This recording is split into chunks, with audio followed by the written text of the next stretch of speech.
ingin sampaikan bahwa kami di BNI memang konsen terkait dengan sektor pertanian. Eh, Pak Winu, kami sampaikan bahwa kami melakukan proses pembiayaan porang ini mungkin perbankan yang pertama ya. Kami memulai porang ini ada di Kota Madiun dan saat ini lagi booming. Nanti kami sampaikan permasalahan dan kondisi terkait dengan porang itu sendiri. Baik Bapak Ibu semuanya, tadi sudah dijelaskan panjang lebar terkait dengan bagaimana sih para pelaku porang ini, petani porang ini bisa mendapatkan proses pembiayaan. Tadi Bu Enda, Pak Isna ini juga sudah sampaikan beberapa hal. Saya hanya ingin fokus bahwa ternyata potensi pertanian itu cukup besar. Di mana kita ketahui bersama bahwa di antara sektor-sektor UMKM yang ada, sektor pertanian, peternakan, kehutanan, perikanan ternyata masih menduduki peringkat pertama sebesar 49%. Hal ini menunjukkan bahwa sebenarnya ketika kita bicara tentang jumlah petani Indonesia, jumlahnya itu cukup besar, yaitu 35,7 juta petani. Dari sistem RDKK terdapat 10,8 juta. Ini baru 30% dari total petani yang ada di Indonesia. Oleh karena itu, kami melihat apa yang dicanangkan oleh Bapak Joko Widodo bahwa petani Indonesia harus lebih kreatif. Petani Indonesia harus lebih masif dengan skala yang lebih besar. Sehingga perlu dibentuk korporasi pertanian. Oleh karena itu, kami berkoordinasi dengan Kementan mencoba mendorong korporasi pertanian ini. Dan tentu ini tidak mudah, Bapak Ibu semuanya. Ini memerlukan beberapa effort yang ada di lapangan sehingga kami bisa memenuhi apa yang menjadi keinginan Pak Presiden Joko Widodo. Sebagaimana kita ketahui bersama bahwa ternyata para petani itu mengalami banyak hal, banyak kendala yang menyebabkan mereka produktivitasnya tidak kurang seberapa bagus. Entah itu dari sisi akses modal, produktivitas rendah, ketersediaan pupuk, pendampingan, teknologi, dan akses pasar. Oleh karena itu, BNI mencoba mengadopsi berbagai permasalahan dengan memberikan solusi. Kami tidak bisa bekerja sendiri, kami perlu sinergi dari beberapa pihak terkait.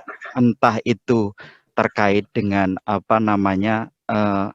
teknologinya, entah itu terkait dengan akses pasarnya, entah itu dengan skemanya. Kami coba berkolaborasi dengan pihak-pihak terkait. Karena kami tidak bisa berdiri sendiri untuk bisa mewujudkan ketahanan pangan nasional sehingga sektor pertanian menjadi lebih baik. Bapak Ibu semuanya tadi sudah disinggung tadi oleh Pak Yoyo ya, bahwa di kami di BNI kami dorong ini para petani yang ada untuk bisa mengembangkan journey UMKM yang ada di kami. Mereka kami harap bisa mengalami naik kelas. Ya, dari yang dulunya pembiayaan kepada petani mungkin hanya 5 juta, bisa 10 juta, bisa sampai 50 juta. Bahkan kami dorong mereka menggunakan kur kecil yang ada di kami. Sehingga harapannya apa? Harapannya dari klaster-klaster yang ada, ya, kami harap apa yang kami eksekusi di lapangan berupa kur tani itu kami melalui tidak one on one. Kami melakukan klaster, ya. Harapannya agar klaster-klaster unggulan tersebut nanti mempunyai akses pasar untuk orientasi ekspor. Dan itu tidak mudah, perlu kolaborasi di antara kita semuanya. Termasuk yang mempunyai peran signifikan adalah Kementan yang dalam hal ini memberikan penyuluhan kepada petani. Bagaimana mereka tetap semangat, tetap mempunyai kreativitas meskipun di saat pandemi sulit seperti saat ini. Bapak Ibu semuanya, ingin saya sampaikan dan ini saat ini sudah jalan bahwa kita di BNI terus mendorong sektor pertanian ini dengan berbagai macam kegiatan dan ini ujungnya adalah bagaimana meningkatkan produktivitas petani, meningkatkan kesejahteraan para petani itu sendiri sehingga apa yang kita cita-citakan bersama bahwa pertanian Indonesia itu mampu mewujudkan lumbung pangan di tahun 2045 segera terwujud. Apa yang kami lakukan? Kami mendorong melalui Kurtani di 13 provinsi karena kami dipercaya oleh Kementan melalui proyek Kartu Tani di 13 provinsi tersebut sehingga kita dorong. Tadi Pak Isna ini dalam hal ini BSI, kami di Aceh diambil alih oleh Pak Isna ini karena Aceh menggunakan konun sehingga Provinsi Aceh kita berikan ke BSI nanti yang mengimplementasikan. Kami punya perhutanan sosial dan ini salah satunya yang ada di Madiun dengan tanaman porang yang ada. Kami dorong para petani di sekitar hutan agar satu, dia bisa meningkatkan kelestarian hutan, tetapi juga dapat meningkatkan skala ekonominya dengan meningkatkan produksi pertanian yang ada. Kami dorong kondisi seperti itu. Kami dengan KLHK mempunyai kelolaan, kami dengan KLHK dan Perhutani mempunyai kelolaan di 16 kota kabupaten. Harapannya itu terus meningkat sehingga masyarakat hutan ini secara ekonomi bisa meningkat. Dan yang kita inginkan bersama bahwa keberadaan komoditas tertentu, terutama di komoditas porang ini, bisa meningkatkan nilai jual, terutama memberikan kontribusi bagi ekonomi mereka sendiri sebagai petani. Ini yang kita dorong. Terus kemudian kita sadar Bapak Ibu semuanya bahwa pertanian ini tidak bisa menggunakan cara-cara lama, tradisional, yang mana cara-cara tersebut mungkin belum efektif. Kita mengikut sertakan salah satunya dengan Kopitu ini ya, bahwa kita kerjasama dengan startup, kita saat ini kerjasama dengan beberapa swasta yang mempunyai kecanggihan teknologi untuk bisa mensupport keberadaan pertanian kita. Masa di revolusi industri ada 4.0, pertanian tidak ada sama sekali kan. Oleh karena itu kita dorong, meskipun kita sadar bahwa ada batasan peranan kita dalam hal ini sebagai perbankan hanya terkait dengan pembiayaan. Tetapi kami mengkolaborasikan dalam program yang ada. Kami juga punya kewirausahaan pertanian. Dalam hal ini kami di Garut yang harapannya bisa menjadikan korporasi pertanian itu terwujud keberadaannya. Dan program yang ada ini masih terus tetap berjalan Bapak Ibu semuanya. Di tahun 2001 ini kami coba untuk memperbaiki dari program-program 2020 yang ada yang tadi saya sebutkan. Kami saat ini menerapkan millennial smart farming. Ya, millennial smart farming. Apa itu millennial smart farming? Kami pengen bahwa sektor pertanian ini bisa diinisiasi kaum muda. Karena kami percaya bahwa kaum muda ini yang menjadi motor penggerak sektor pertanian menjadi lebih maju.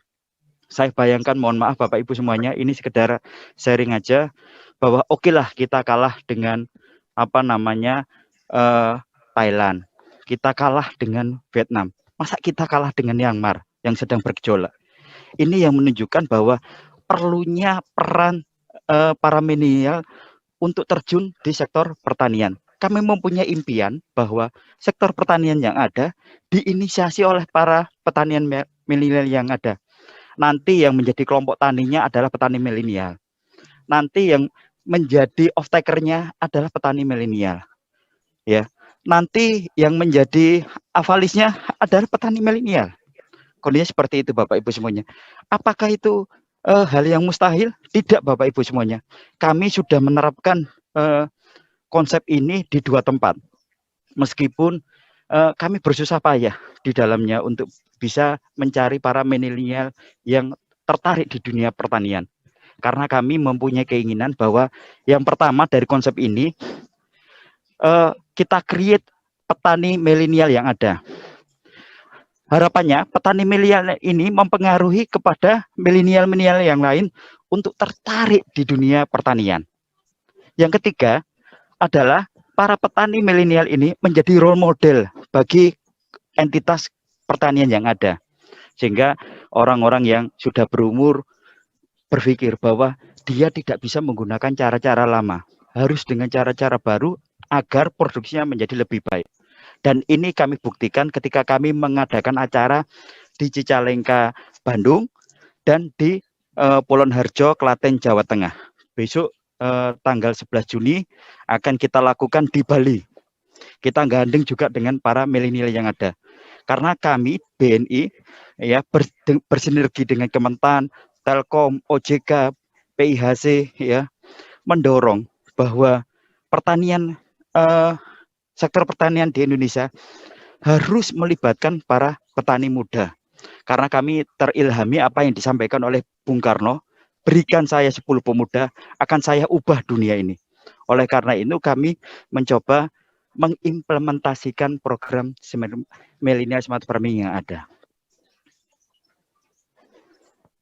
Bapak Ibu semuanya yang luar biasa, ini adalah contoh bahwa beberapa bulan yang lalu Bu Khofifah Indar Parawansa, Gubernur Jawa Timur, itu secara simbolis apa istilahnya, memberikan penghargaan kepada kita sebagai penyalur porang pas waktu itu. Dan ini menjadi percontohan bagi tempat-tempat lainnya.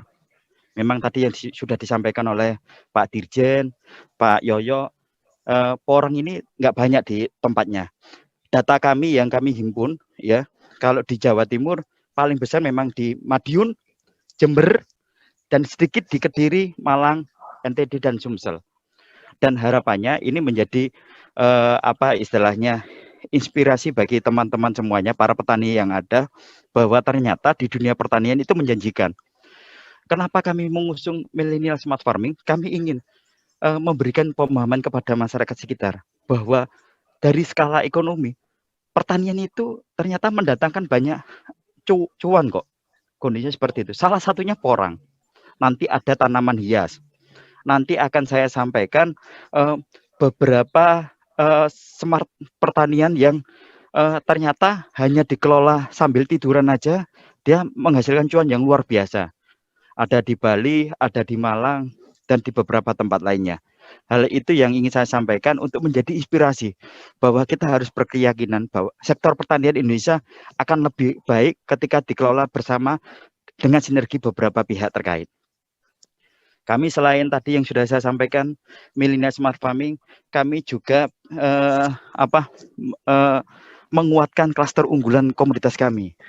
Kami juga punya ekosistem nelayan, kami punya perhutanan sosial, kami punya kewirausahaan pertanian, kami punya digitalisasi desa yang harapannya itu mampu mensupport keberadaan masyarakat dengan pembiayaan kur yang murah ini, sehingga bisa menjangkau, bisa menggerakkan sektor real yang ada. Bapak Ibu semuanya, bahwa ketika kita bicara tentang kurtani, ini hampir seluruh wilayah seluruh Indonesia, ini kita eksekusi kurtaninya, ya, kita merata dan harapannya seluruh titik-titik ini bisa kita implementasikan kurtani sehingga masyarakat bisa merasakan pembiayaan dari BNI.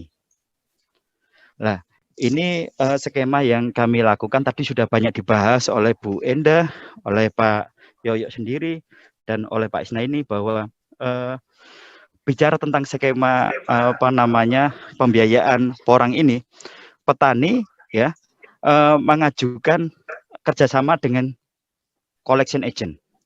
Collection agent itu apa? Collection agent itu terdiri dari BUMDes, pengurus Poktan, agen pupuk, ya. Tujuannya apa? Memberikan rekomendasi kepada petani untuk pengajian KUR. Koordinator dan pengumpulan data petani untuk KUR dan sosialis serta tangan-tangan PK. Membantu penyerapan hasil panen petani kepada off-taker. Pemotongan pembayaran hasil panen untuk membayar kewajiban KUR di BNI. Sebagai agen 46. Kenapa kita bentuk collection agent? Untuk memudahkan kita ya.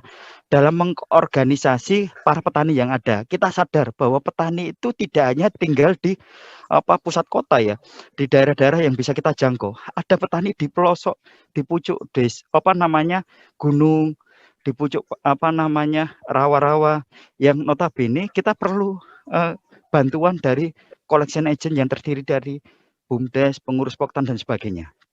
Sehingga harapannya kualitas kur yang kita berikan bisa berjalan dengan bagus, kualitasnya baik. Dan ini di sini kami sampaikan juga ada peran off-taker. Ketika kita ada off-taker tentu kita akan merasa nyaman. Karena apa? Karena dengan adanya off-taker ada jaminan kepada petani tentang hasil produksi yang ada. Dan BNI merasa terbantu. Karena apa? Kreditnya nanti akan lancar. Kondisi seperti itu. Nah, off-taker ini salah satunya adalah kita coba untuk implementasikan teknologi yang ada. Ya, apa fungsinya dari aplikasi Agritech ini? Yang pertama, support teknologi untuk mapping lahan petani. Bisa juga berupa pendampingan teknis budidaya atau monitoring of farm. Dan sekarang yang sedang diinisiasi adalah platform traceability. Ini yang memudahkan off-taker terkait dengan data-data petani yang ada, sehingga perbankan juga terbantu. Nanti harapannya kredit yang diberikan perbankan kualitasnya akan baik. Kondisinya seperti itu. Nah, off-taker itu tentu saja ketika kita melakukan proses perjanjian tadi yang sudah dijelaskan oleh Pak Isna ini, ada verifikasi, ada syarat yang harus kita lakukan. Dan itu tidak mudah. Dan off-taker itu untuk menentukan apakah bisa bekerja sama dengan BNI, tentu saja wewenang ada di kami, di perbankan. Yang kami melihat layak atau enggak. Kondisi seperti itu. Jangan nanti cara berpikirnya dibalik. Oh, saya merasa mampu, saya merasa layak menjadi off-taker, tetapi kenapa kok BNI enggak? Ini yang pemikirannya agak keliru ya. Karena bagaimanapun kami high regulated.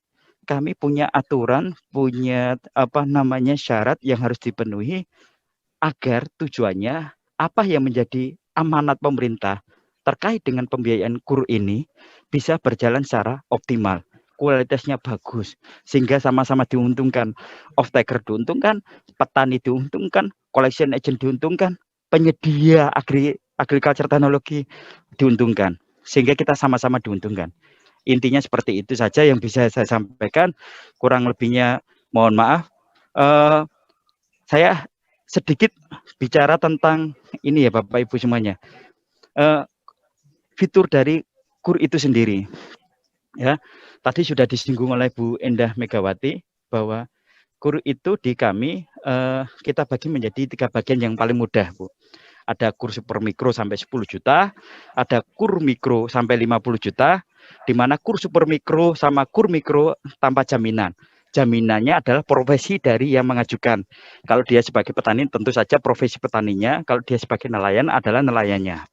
Ada kur kecil sampai 500 juta dan ini kita sesuaikan jaminannya. Kondisinya seperti itu. Apakah BNI hanya memberikan kur? Tidak. BNI juga secara komersial punya kredit yang bisa membantu para UMKM, terutama tadi yang disampaikan oleh Pak penanya, salah satunya, kalau misalnya kebutuhannya lebih dari 500 juta, bisa nggak kita beri pembiayaan? Sangat bisa, ya. Kita di BNI punya namanya BNI Wirausaha. Jenis kreditnya bisa kredit modal kerja, ada kredit investasi, ya. Suku bunganya disesuaikan dengan suku bunga komersial, jangka waktunya bisa sampai 10 tahun, Pak. Ya. Provisinya 0,5%, administrasinya minimal 250%, akunnya ini disesuaikan dengan kondisi yang ada. Itu saja yang bisa saya sampaikan. Nanti pertanyaannya bisa sambil jalan ya. Terima kasih. Kurang lebihnya mohon maaf. Assalamualaikum warahmatullahi wabarakatuh.